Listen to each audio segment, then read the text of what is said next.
Hello, you wonderful people, and welcome to another episode of Not Too Comic Book. This being a show where I talk about TV shows that are adaptations of comic books. For today's episode, I'm going to talk about the latest episode of Gotham.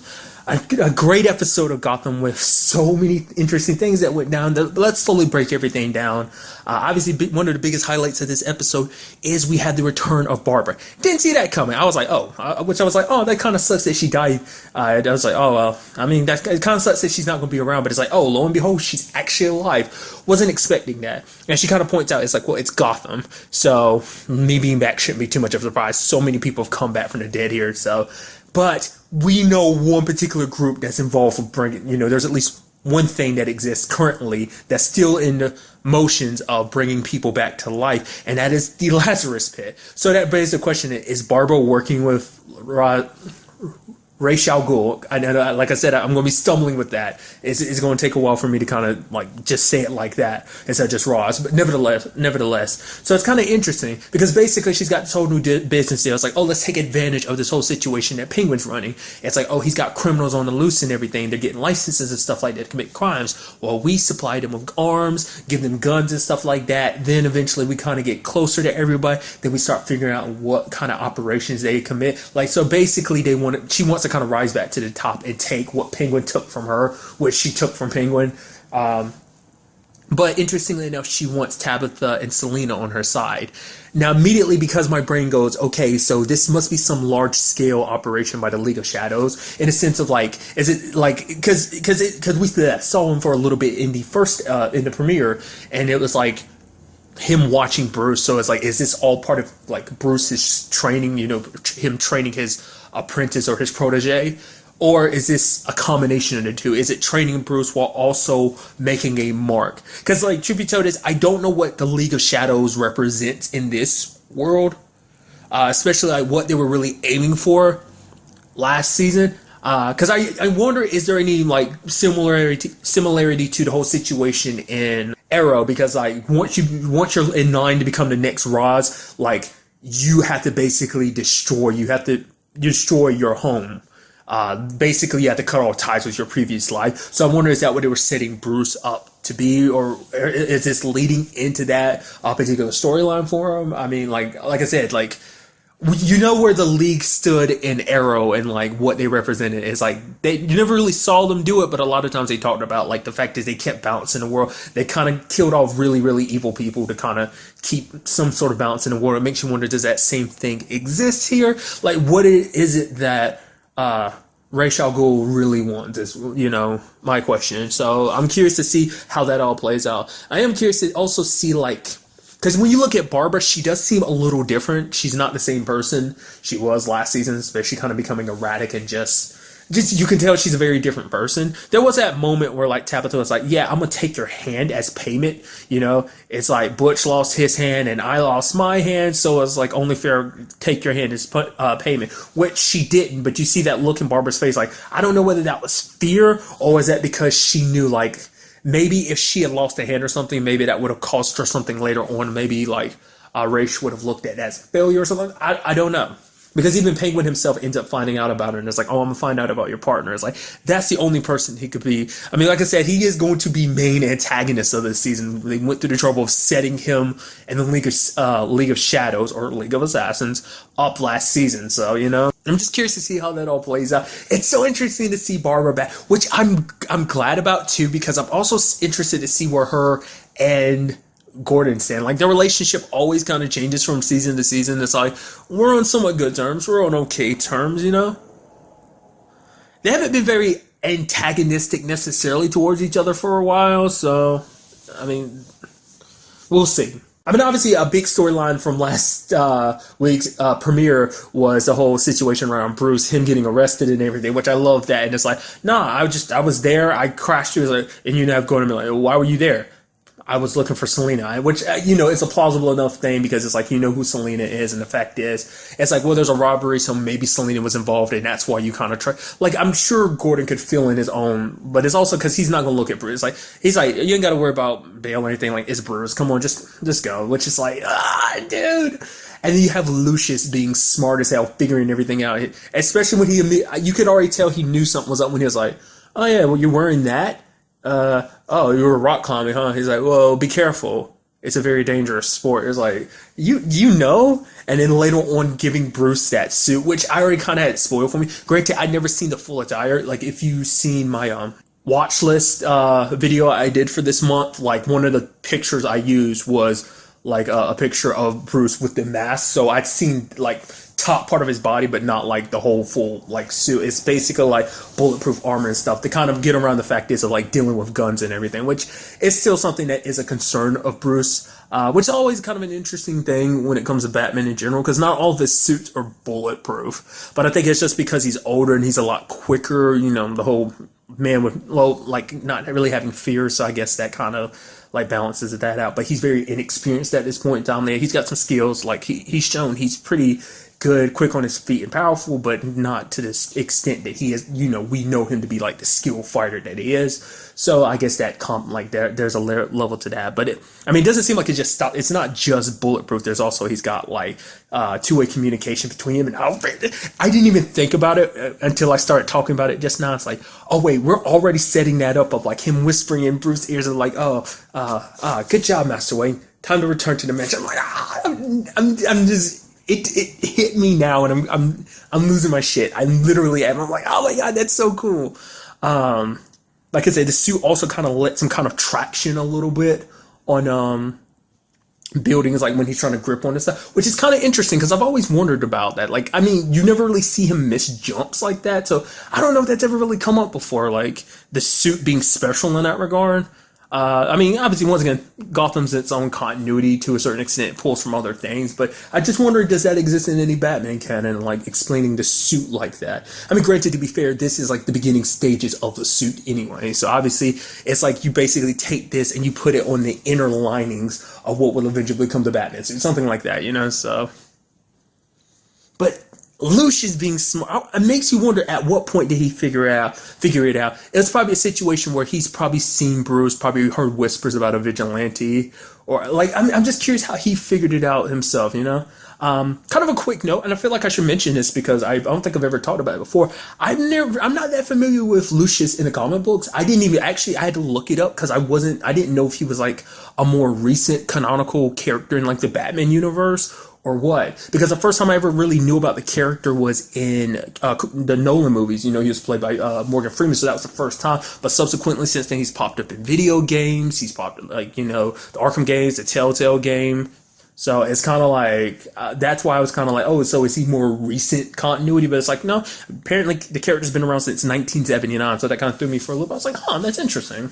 So I don't know, like, maybe older Batman stuff had Lucius and I just don't remember, or maybe he was just, I don't know. That was just kind of a little detail I felt like it just kind of adding in there. So, obviously this episode, like, I appreciate they're doing this storyline, the whole, like, GCPD versus Jim, because it's like, it's not like it's just in the first episode. I was like, oh, like those cops are with him when they were looking for trying to track down Jonathan at the beginning of the episode. But it's like, oh no, like later on when he's like, oh, let's go check out Arkham Asylum because we gotta, you know, there's all the inmates and stuff are going crazy. Oh, no one's going with me? Really? It's like, yeah, why would we waste our time trying to do that? Like, we would be risking our lives for what? The little bit we get paid, and we know we don't make much of a difference in this city. We'll leave it up to Penguin.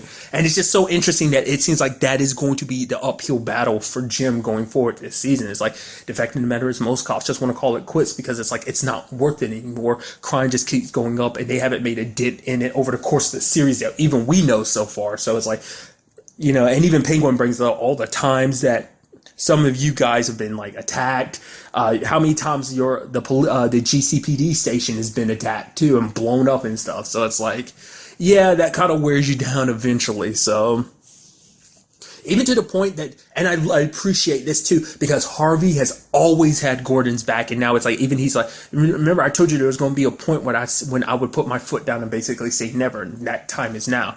Because for him, it's like, he's the head of the GCPD. If he goes with Gordon, that not only puts Gordon against the GCPD, but also Harvey too. And if he does it, like, they could kind of oust him as kind of the leader.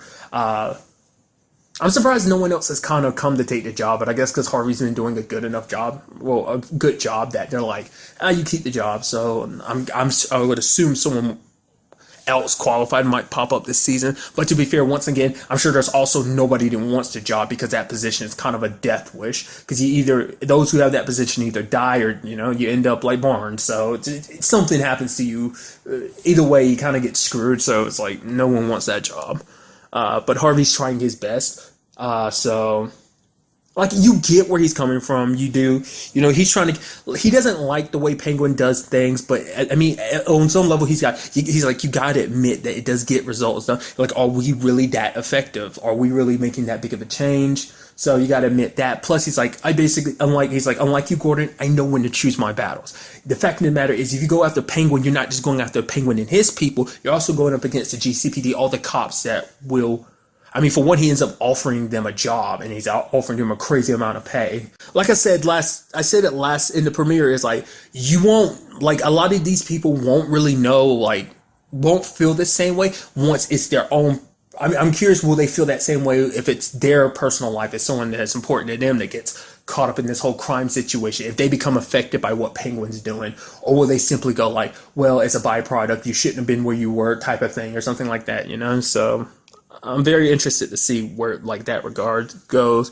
I do appreciate the fact is that Jonathan breaking in and first gassing the warden, and that was kind of crazy, like what your fears make you do, because he's like afraid of clowns or whatever. So it's like, and because of the makeup and everything, is like, okay, I don't know whether that's supposed to be like a Joker reference. Just a little nod in that direction. Not like he is a Joker, but just like, I don't know whether what that's supposed to represent. I mean, it could, like being afraid of clowns or, real fear, which is almost like, it's kind of interesting that would be his fear and everything, it recently coming out like earlier this month and everything. It's just so, it kind of goes hand in hand. I thought that was just kind of interesting. But, him like shooting what I would assume look like they were like orderlies, at the very least people who worked there. Some of his fellow coworkers, essentially. So, but what was also interesting was Gordon's fear when he ended up getting sprayed. I was actually quite interested to find what his fear was. I was thinking like, okay, it's going to have something where he has to end up facing himself. I figured his greatest fear was himself, but no, it was like Lee like slitting her own wrists and stuff like that, which that caught me by surprise. I wasn't expecting to see Lee at all. I mean, granted, yes, I know that was all in his head, but I still wasn't expecting. What's the actress's name? Marina Baccarin.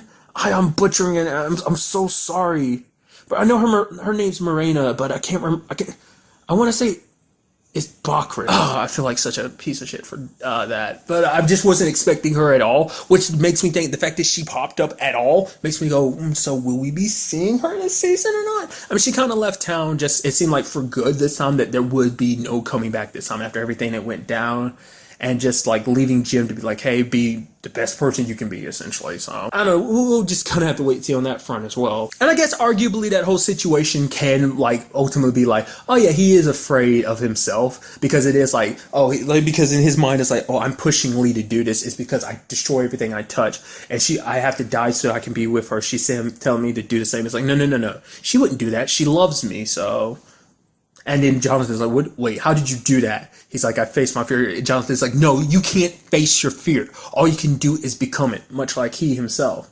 So, in his own warped way, he wants to help the world, and arguably that's just him picking up where his father left off of like, by making people essentially face their fears, they never have to go through life being afraid anymore. So he just wants to remove fear from people. So he did manage to escape. So I am curious. It does seem like he might be like main antagonist of the season. Oh no, I keep forgetting. No, like at least sub main antagonist of the season. He'll probably be popping in and out along with other bad guys, in particular Penguin.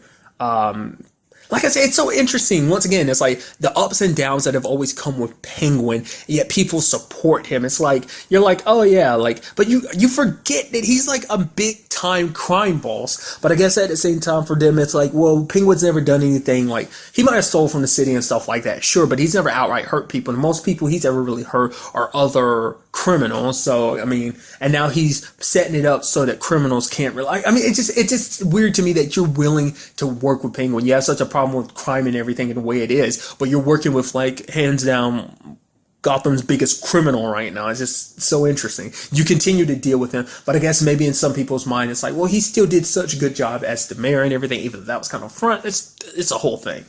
So I don't know. It's just very interesting to me. Another thing this episode too was Ivy herself. I figured as much like last episode. It does seem like she is having a falling out with Penguin, mainly because Penguin doesn't treat her right. Like, yeah, they had their like, oh, they bonded and everything last season. She was with them, but like I said, somewhere in between then and now, like things went sour because Penguin doesn't treat her right. He treats her like she's an idiot. Which once I said last episode. She's a bit simple-minded sometimes, yes, but you know, she's still stuck by Penguin. If it wasn't for her, he wouldn't be in a position he is right now, and he kind of takes her for granted. So for her, I appreciate that line where it was just kind of like, oh, she's like, oh, I can talk to like Tabitha and Selena if you want me to, but then like Penguin was telling her to literally, he's like, I told you could come along if you shut your mouth. So it's like still putting her down. It also does seem like it's also because it's like, well, she hasn't probably hung around them in such a long time too. But she ends up going to see them, but Tabitha doesn't want anything to do with her. You know, Selena's like more open to the idea because, you know, it's kind of like I said, because even like Ivy's like, yeah, I don't like Penguin, and it's like, oh, I hate that guy. It's like, it's sad because like she's like, oh, we're friends, right? And it's like that's completely changed because he doesn't respect her. She wants to be respected. She's tired of people treating her like, I mean, her and Selena are on the same wavelength. It's like we're tired of being like the idiots that people push around, don't treat with respect. It's like, no, we're going to be top dogs in this town essentially. So it seems like Ivy found herself at a store where there's like ancient potions, shaman stuff. So she ends up drinking them, and you do see her face kind of morphing a little bit at the end. Like it's like, oh, this will give me great strength and stuff like that, which is kind of interesting take on her because like I think her whole like storyline has always been like, oh, I was a scientist or whatever. Once again, that's why I'm like, it's kind of interesting that like Ivy in this is like an utter idiot because Poison Ivy typically she's actually really smart. Like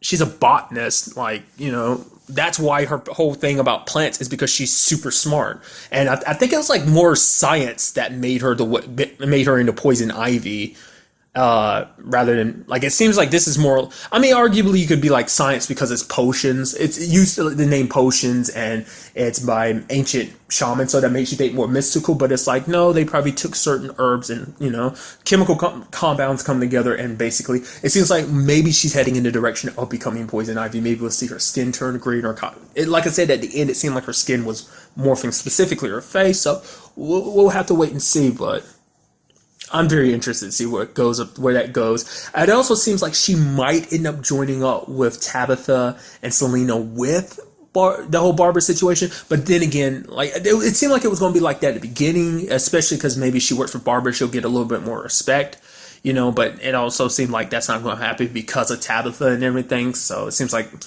that's what pushed her to do this, is because she was like tired of everyone looking down on her, even Tabitha. So it's like, nah, I'm gonna show everyone, even her, you know. So we were just gonna have to wait and see on that front as well. And we have the whole thing at the end where it's like Jim has got it in his head. It's like, oh, who should I go to for help with this whole situation? Why don't I go to Carmine Falcone? And you have Harvey being like, are you stupid? You killed a man's son, I'm sure, and he's not one to forget. Because the only reason why he let Jim go last season was because of Lee. So, I mean, yes, Falcone isn't really all for, I'm sure, what Penguin is doing, but the fact of the matter is Carmine's kind of fallen back when it comes to this whole like crime thing anyway. So I don't know, I'm curious to see what goes on. I'm very curious to see what goes down next episode between those two, like between Gordon and him. Like, will he even listen to you?